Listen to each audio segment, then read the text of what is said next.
सच में डिजिटल बाल महीने में तुम अपने घर से ही शामिल हो सकते हो।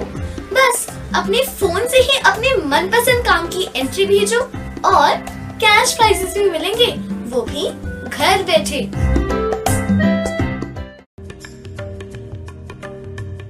नमस्कार, आप सभी का बहुत स्वागत है हमारे खास पेशकश में और आपके साथ मैं हूं दीपा बाफिला। आज भैया दूज का पर्व है। चारों तरफ हर्षोल्लास के साथ इस पर्व को मनाया जा रहा है।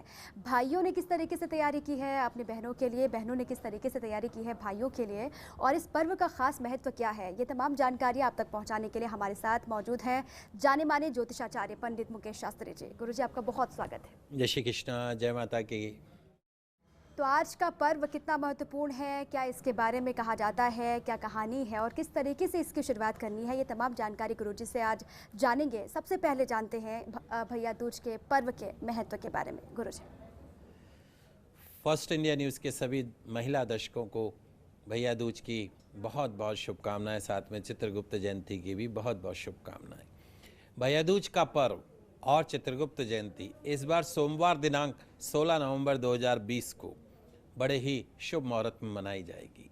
कार्तिक मास के शुक्ल पक्ष की द्वितीया तिथि को ही भैया दूज का त्यौहार मनाया जाता है। इस बार सर्वार्थ सिद्धि योग के बड़े ही दुर्लभ संयोग के अंदर भाई दूज का त्यौहार मनाया जाएगा, यम द्वितीया का त्यौहार मनाया जाएगा, चित्रगुप्त जयंती मनाई जाएगी। बड़े ही दुर्लभ संयोग में, सर्वार्थ सिद्धि योग में भाई दूज पर्व भाइयों के प्रति बहनों की श्रद्धा और विश्वास का पर्व बताया गया है। इस पर्व को बहनें अपने भाइयों के मस्तक पर तिलक लगाकर बनाती हैं। भगवान से अपने भाइयों की लंबी आयु की, सुख सौभाग्य की कामना करती हैं। भाई दूज का दिन जो होता है यम द्वितीया भी कहलाता है, इसलिए इस पर्व को यमदेव की पूजा का भी विधान इस पर्व पे बताया गया है। इस दिन जो भी व्यक्ति यमदेव की उपासना करता है उसे असमय अकाल मृत्यु का भय नहीं रहता है, सामना नहीं करना पड़ता है। अगर भैया दूज के दिन कोई भी भाई अपनी बहन के हाथों से बना हुआ खाना खाए तो निश्चित तौर पर उस भाई की आयु लंबी होती है, उसे पूर्ण यमदेव का आशीर्वाद प्राप्त होता है। विशेष जानकारी के तौर पे, चूंकि आज सर्वार्थ सिद्धि योग में भैया दूज का त्यौहार मनाया जाएगा, तो आज भैया के मस्तक पर तिलक लगाने का संपूर्ण दिन शुभ है। इसलिए आज विशेष कोई मुहूर्त नहीं है। संपूर्ण दिन आप अपनी बहन के घर जाके और टीका लगा सकते हैं। साथ में ध्यान रखिएगा, वहां आपको बहन के हाथ से बना भोजन करके ही आज वापस आना है। भूखे पेट जाना है और भरपेट खाना खा के, बहन के हाथ का बना हुआ खाना खा के आइए, साल भर जीने की गारंटी प्राप्त करिए। बिल्कुल, क्योंकि ये तो महत्व भी समझाया गुरुजी ने और किस तरीके से शुरुआत करनी है, बहन के घर जाकर भरपेट खाना खाकर वापस लौटना है, उन्होंने जानकारी दी। लेकिन गुरुजी, जो बहनें व्रत रखेंगी या फिर अपने भाई की लंबी उम्र की दुआ करेंगी, वो किस तरीके से पूजा पाठ करें, इसके लिए क्या विधि विधान जी होगा? बिल्कुल, बहुत ही महत्वपूर्ण जानकारी, महत्वपूर्ण प्रश्न है और महत्वपूर्ण जानकारी मैं आपको देना चाहता हूँ। भैया दूज के दिन कैसे करें पूजा? तो भैया दूज वाले दिन बहनें, जब भी भाई आपके घर आता है तो एक चौकी अथवा बाजोट या शुद्ध आसन के ऊपर अपने भैया को वहां पर बैठा दे। बैठाते समय जो भैया का मुख है वो या तो पूरब दिशा की तरफ रखना चाहिए या उत्तर दिशा की तरफ रखना चाहिए। तो अपने भैया को बाजोट के ऊपर, आसन के ऊपर बिठाकर सबसे पहले बहनें अपने भैया के मस्तक पर सिंदूर का, अक्षत का, सिंदूर का तिलक करें, अक्षत लगाएं, पुष्प अर्पण करें। इस प्रकार तिलक लगाकर उसके पश्चात में हाथ में कलावा बांधे। राखी नहीं बांधी जाती, कलावा बांधा जाता है, मस्तक पे तिलक लगाया जाता है। और भैया का जो मुख है वो मीठा करवाया जाता है, चाहे गुड़ से करवाइए, चाहे मिश्री से करवाइए, चाहे मिठाई से करवाइए या माखन से करवाइए।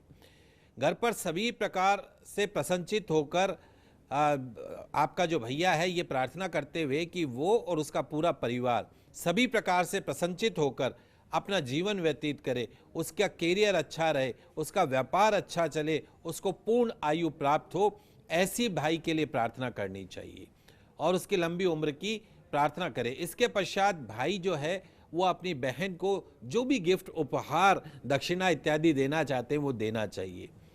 यदि बहन ना हो, सगी बहन ना हो, तो मामा की लड़की चाचा की लड़की, और ये भी नहीं हो तो मित्र या धर्म बहन से तिलक अवश्य लगाना चाहिए भाई दूज के दिन। सभी पुरुषों को किसी न किसी रूप में कन्या से, बहन के स्वरूप में कन्या से भाई दूज के दिन तिलक लगाने से कम, यूं कहते हैं कि अगले क्षण का भरोसा नहीं, हम जिएंगे या नहीं जिएंगे, लेकिन जो पुरुष भाई दूज के दिन अपनी बहन के हाथ से तिलक लगवाता हो, उसके हाथ से बना भोजन करता हो, कम से कम 1 साल अगले भाई दूज तक उसको जीने की गारंटी यमदेव लिख के दे देते हैं।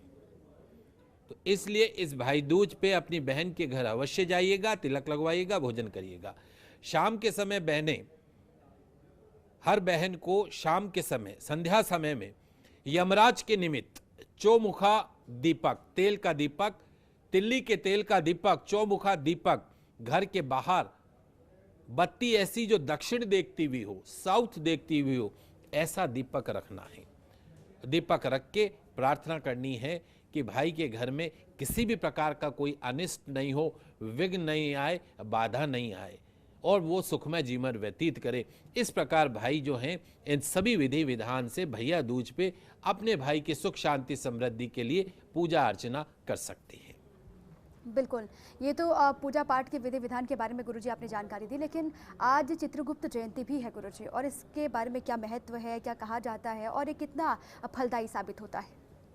जी, बहुत ही महत्वपूर्ण जानकारी आज हम फर्स्ट इंडिया न्यूज़ के माध्यम से देना चाहते हैं, हमारे चैनल के माध्यम से देना चाहते हैं। यमराज के दरबार में मृत जीवात्मा के कर्मों का लेखा जोखा होता है, और कर्मों का लेखा जोखा रखने वाले कौन हैं? वो है भगवान चित्रगुप्त। यही भगवान चित्रगुप्त हमारे जन्म से लेकर हमारे मरण तक हमारे सभी कर्मों को अपनी पुस्तक में लिखते रहते हैं। आपने, हमने सुबह से लेकर रात के अंधेरे तक जो भी गलत काम किया हो, ये सोच के कि हमें कोई देख नहीं रहा है, लेकिन उसको देखने वाले चित्रगुप्त जी हैं, उन्होंने नोट कर लिया है। इस जमाने के अंदर रिश्वत चलती है, लेकिन चित्रगुप्त जी के पास रिश्वत नहीं चलती है। जो उन्होंने लिख दिया, आज आपने जो कर्म किया उसको लिख दिया, और हमारे 100 साल पूरे होने के पश्चात हमारी जो जीवात्मा है, मृत्यु के पश्चात हमारी जीवात्मा यमराज के समक्ष पहुंचती है। यमराज चित्रगुप्त जी को बुलाते हैं और उनसे पूछते हैं कि इस जीवात्मा के पाप कर्म क्या है, बताइए। तो फिर चित्रगुप्त जी हमारे मनुष्य जीवन के द्वारा किए गए पाप कर्मों को एक एक करके सुनाते हैं, और उन्हीं पाप कर्मों के आधार पर अलग अलग प्रकार के नरक शास्त्रों में बताए गए हैं। तो हमने जितने गलत काम किए, उस काम के अनुसार हमें नरक की प्राप्ति हो जाती है। तो ये चित्रगुप्त भगवान जो है, कायस्थ हमारे एक समाज होता है, उनके देवी देवता, उनके देवता माने जाते हैं। तो चित्रगुप्त जी भगवान की जयंती आज है। कार्तिक मास के शुक्ल पक्ष की द्वितीया तिथि भगवान चित्रगुप्त की जयंती मानी जाती है। इस दिन भगवान चित्रगुप्त की पूजा का विधान है। भगवान चित्रगुप्त और यमराज की मूर्ति स्थापित करके अथवा उसकी तस्वीर एक चौकी अथवा बाजोट पे रखकर श्रद्धा पूर्वक सभी प्रकार से उसकी पूजन अर्चन करनी चाहिए। पुष्प, अक्षत, कुमकुम, सिंदूर, भांति भांति के पकवान, मिष्टान, नैवेद्य सहित उनकी भगवान चित्रगुप्त की और यमदेव की पूजा करनी चाहिए। आदमी किससे डरता है? मरने से डरता है। तो यमदेव की आज पूजा करें, चित्रगुप्त की पूजा करें, तो मरने से डर नहीं लगेगा। जाने अनजाने में हुए अपराधों के लिए, चूंकि मनुष्य, हमसे अपराध हो ही जाता है, उस अपराध के लिए हमें चित्रगुप्त भगवान से, यमराज भगवान से क्षमा प्रार्थना करनी है।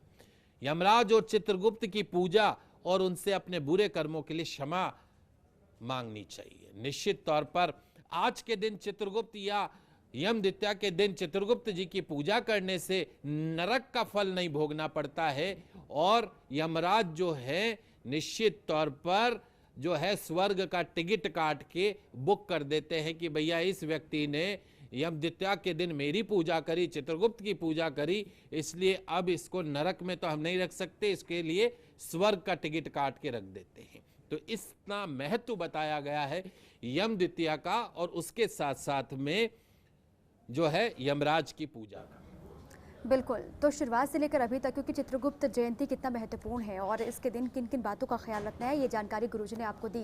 लेकिन भैया दूज को लेकर और तमाम जानकारियां हैं जो आप तक पहुंचाएंगे, और किस तरीके से भाई की तरक्की के लिए बहनें व्रत रख सकती हैं, काम कर सकती हैं, या फिर कुछ ऐसे उपाय कर सकती हैं जो उनके लिए कारगर साबित होंगे, ये भी जानकारी आपको देंगे। लेकिन एक छोटे से ब्रेक के लिए आप रुक रहे हैं, आप रहिए हमारे साथ।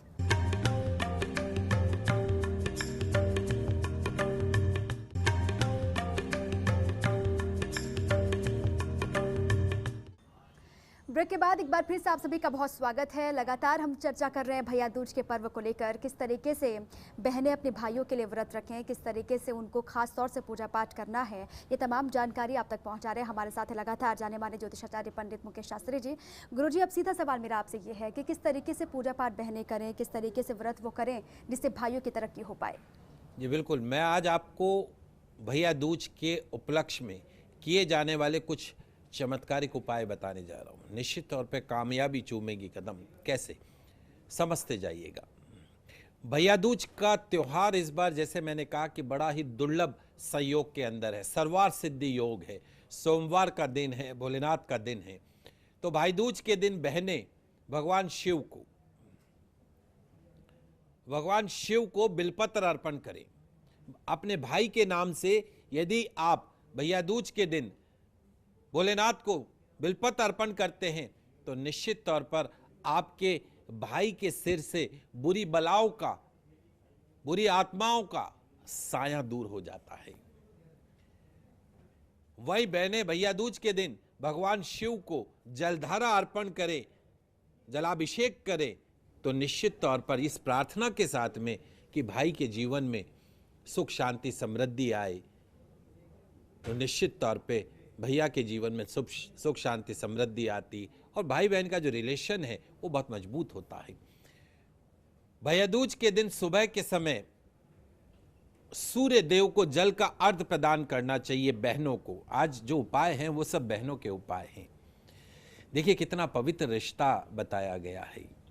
पत्नी के रूप में पति के लिए इतने सारे व्रत रखना, हाँ, और बहन के रूप में भैया दूज के दिन भाई के लिए इतनी प्रार्थना करना। एक स्त्री, एक महिला, उसका सम्मान करना चाहिए।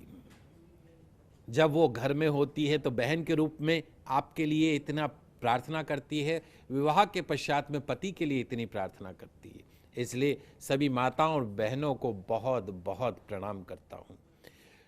तो भैया दूज के दिन सूर्यदेव को जल का अर्घ प्रदान करें। आपके भाई की तरक्की होगी, नए मार्ग खुलेंगे उसके तरक्की उन्नति के, प्रतिदिन सफलता उसके कदमों को चूमेगी। भैया दूज के दिन भगवान शिव को भांग के पत्ते अर्पण करें। निश्चित तौर पर आपके भाई के व्यवहार में, अगर आपके भाई के व्यवहार में थोड़ा सा उतार चढ़ाव रहता है तो निश्चित तौर पर भांग के पत्ते यदि आप अर्पण करते हैं तो आपके भाई के साथ रिलेशन भी मजबूत होंगे, उसके व्यवहार में भी सुधार आएगा और भगवान शिव उन्हें सद्बुद्धि देंगे। वहीं अपने भैया के नाम से शिव जी को चंदन अर्पित करें तो निश्चित तौर पर भाई का सोया हुआ भाग्य भी चमक उठेगा। यदि आपको लगता है कि आपके भाई का भाग्य उससे रूठ गया है तो भैया दूज के दिन चंदन उसके नाम से शिव को अर्पण करें। दोगुनी रात चौगुनी तरक्की के रास्ते बनने लगेंगे। भैया दूज के दिन हनुमान जी महाराज को लाल पुष्प अर्पण करना काफी शुभ माना जाता है। इस उपाय से भाई की रक्षा करने में हनुमान जी महाराज हमेशा खड़े हो जाते हैं। और वही भगवान कृष्ण को माखन मिश्री का भोग लगाइए। माखन मिश्री का भोग भैया दूज के दिन अगर आप लगाते हैं, अगर आपका भाई बहुत ज्यादा कड़वा बोलता है, गुस्सा करता है, उसके नाम से आप माखन मिश्री का भोग लगाए और जब आपके पास तिलक करवाने आए तब उस प्रसाद में से थोड़ी सी माखन मिश्री उसको खिला दीजिएगा। उसकी वाणी में शहद जैसी मिठास आ जाएगी। समाज में आपके भाई का सम्मान बढ़ेगा, प्रतिष्ठा बढ़ेगी। वही भैया दूज के दिन सुबह के समय पीपल के वृक्ष को जल अर्पण करने से, विशेष तौर पे भाई के नाम से जल का अर्घ प्रदान करने से आपके ब्रदर की लाइफ में, आपके भाई के जीवन में अपार खुशियां आएंगी, लंबी उम्र का वरदान प्राप्त होगा। भगवान शिव को भैया दूज वाले दिन, चूंकि इस बार सोमवार का दिन है, सर्वार्थ सिद्धि योग है। ऐसे में भगवान शिव यदि आप इत्र अर्पण करते हैं, उनको जलधारा अर्पण करते हैं, तो अगर आपका भाई बेरोजगार है, नौकरी नहीं लग रही और आप परेशान हैं कि मेरे भैया की नौकरी कब लगेगी, ये उपाय आज इत्र अर्पण कर दीजिए अपने भैया के नाम से। आप देखिएगा बहुत जल्दी भैया की नौकरी लग जाएगी। और अगर जो पढ़ने वाला आपका भाई है, छोटा भाई है, पढ़ता लिखता नहीं है, कंसंट्रेट नहीं करता है, तो आज इस उपाय से इत्र अर्पण करने से, जलधारा अर्पण करने से, और फिर इत्र अर्पण करके थोड़ा सा इत्र घर लेके आ जाइएगा। वो इत्र अपने पढ़ने वाला जो छोटा भाई है, जो पढ़ता लिखता नहीं है, उसके नाभि पे लगा दीजिएगा। निश्चित तौर पे भाई का कंसंट्रेशन भी अच्छा होगा, पढ़ने लिखने में मन भी लगेगा। भगवान श्री कृष्ण को हल्दी का तिलक लगाइए। उस तिलक में से थोड़ा सा तिलक अपने भाई के मस्तक पर लगाइएगा। निश्चित तौर पर आपके भाई जो है आर्थिक रूप से समृद्ध होने लग जाएंगे, और उस तिलक मात्र से भाई के साथ आपके रिलेशंस में भी सकारात्मक रिजल्ट आएंगे, पॉजिटिव रिजल्ट आएंगे। भैया दूज के दिन हनुमान जी महाराज को लाल रंग की चीजें भेंट करने से भाई की तमाम मनोकामनाएं पूरी हो सकती हैं, सभी कष्ट दूर हो सकते हैं। भगवान शिव को दही और जल अर्पण करें तो आपके भाई के बिगड़े हुए काम भी संवर सकते हैं। नौकरी और व्यापार में लाभ प्राप्त होगा, शुभता का संचार होगा। तो ये तमाम उपाय गुरुजी ने आपको बताया किस तरीके से बहन भाइयों की लंबी उम्र के लिए ये उपाय कर सकते हैं, जो उनके करियर के लिए, उनके आने वाले भविष्य के लिए अच्छे साबित होंगे। अपने भाइयों को तमाम खुशियाँ बहनें दे सकती हैं। लेकिन गुरुजी एक सीधा सवाल मेरा ये है कि भाई बहनों के रिश्तों में तमाम तकरारें भी आती हैं, कई जगह खटास भी आती है, तो इस भैया दूज बहनें ऐसा क्या करें जिससे उनके रूठे हुए भाई मान जाए? बहुत महत्वपूर्ण प्रश्न आपने पूछा है, क्योंकि त्यौहार का नाम ही भैया दूज है, भाई और बहनों का रिलेशन का है। लेकिन इस कलयुग में कई बार कुछ ऐसी बातें हो जाती हैं कि भाई बहन एक दूसरे से बात करना बंद कर देते हैं, राखी बंधवाना तो दूर, तिलक लगवाना भी बंद कर देते हैं। तो अब तमाम उन बहनों के लिए जिनके भाई रूठे हुए हैं, बात नहीं करते हैं, मिलने नहीं आते हैं, तो आज एक चमत्कारिक उपाय भाई बहन के रिलेशंस की जो कड़वाहट है उसको दूर कर सकता है। कैसे? आज प्रातःकाल स्नान इत्यादि से निवृत्त होने के पश्चात में अपने घर के मंदिर के अंदर शुद्ध आसन के ऊपर बैठ जाइए। आपके भाई की एक फोटो आपके पास होगी, उस फोटो को अपनी हथेली के ऊपर रख लीजिएगा। हथेली के ऊपर रख के आपको एक मंत्र मैं बताने जा रहा हूं, उस मंत्र का आपको जाप करना है। उसमें भाई का नाम भी आएगा। मंत्र इस प्रकार है, ओम रिम मोहिनी मम भ्राता, उस भैया का नाम, ओम रिम मोहिनी मम भ्राता मोहे मोहे ओम रिम स्वाहा। ओम रिम मोहिनी मम भ्राता, नाम भैया का, मोहे मोहे ओम रिम स्वाहा। ओम रिम मोहिनी मम भ्राता मोहे मोहे ओम रिम स्वाहा। ओम रिम मोहिनी मम भ्राता, उसका नाम, मोहे मोहे ओम रिम स्वाहा। 108 बार इस मंत्र का आपको जाप करना है। भैया की फोटो हथेली पे है, इस मंत्र का जाप करना है 108 बार। जाप के पश्चात में ये प्रार्थना करनी है कि मेरे भैया के मन में मेरे प्रति यदि कोई कड़वाहट है, उसके दिमाग में कोई बात है, वो दूर हो, उसके मन में मेरे प्रति प्रेम पैदा हो, और वो आज मुझसे तिलक लगवाने आए और मेरे हाथ से बने हुए भोजन को ग्रहण करके अपना आशीर्वाद मुझे दे के जाए। इस प्रार्थना के साथ में इस मंत्र का 108 बार जाप कीजिएगा। तत्पश्चात में भगवान के समक्ष बैठकर 5 मिनट सिर्फ भैया की आप तस्वीर का ध्यान रखिएगा, भैया की शक्ल देखिएगा, उनका इमेजिनेशन कीजिएगा। अब देखिए, इस मंत्र के जाप के माध्यम से संध्या समय तक निश्चित तौर पे आपका भाई आपके पास होगा। आपका भाई आपके पास होगा, या उसका फोन आएगा, या वो आपके पास आएगा, न केवल आपसे तिलक लगवाएगा बल्कि आपके हाथ से बना हुआ भोजन भी ग्रहण करके जाएगा। चूँकि भैया दूज का त्यौहार है, और जैसे मैंने इसमें विशेष रूप से आपको समझाया कि इस भैया दूज का ये जो त्यौहार है राखी से थोड़ा सा अलग होता है। राखी पे तो बहनें जाती हैं, लेकिन भैया दूज पे जो है वो भाइयों को बहन के घर आना चाहिए, भाइयों को बहन के घर आना चाहिए, अपने मस्तक पर सुरक्षा के लिए तिलक लगवाना चाहिए और उसके साथ में बहन के घर में बना हुआ कुछ भी उसके हाथ से बना हुआ भोजन ग्रहण करें, मिठाई ग्रहण करें, जो कुछ भी संभव हो ग्रहण करें। इस उपाय मात्र से निश्चित तौर पे यमदेव प्रसन्न होते हैं और आपको जीने की, सुरक्षा की यमदेव से गारंटी मिलती है। सिर्फ बहन के घर जाने के, भोजन करने से, तिलक लगवाने से। तो निश्चित तौर पर इस भैया दूज के त्यौहार पे आप सभी को जो है, जितने भी हमारे पुरुष दर्शक हैं, आज अपनी बहन के घर जाके मस्तक पर तिलक अवश्य लगाएं और भोजन अवश्य ग्रहण करें।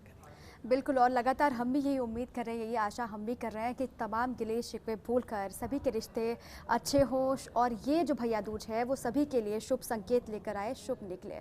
गुरुजी, आपका बहुत बहुत शुक्रिया तमाम जानकारियाँ हमारे दर्शकों तक साझा करने के लिए, क्योंकि भैया दूज का पर्व है, बहनें भी उत्साहित हैं, भाई भी उत्साहित हैं और इस बार का जो भैया दूज है वो कैसा रहने वाला है गुरुजी ने आपको बताया, तमाम जानकारी आपको दी और क्या उपाय आप कर सकते हैं अपने भाइयों के लिए, ये भी जानकारी गुरुजी ने आपसे साझा की।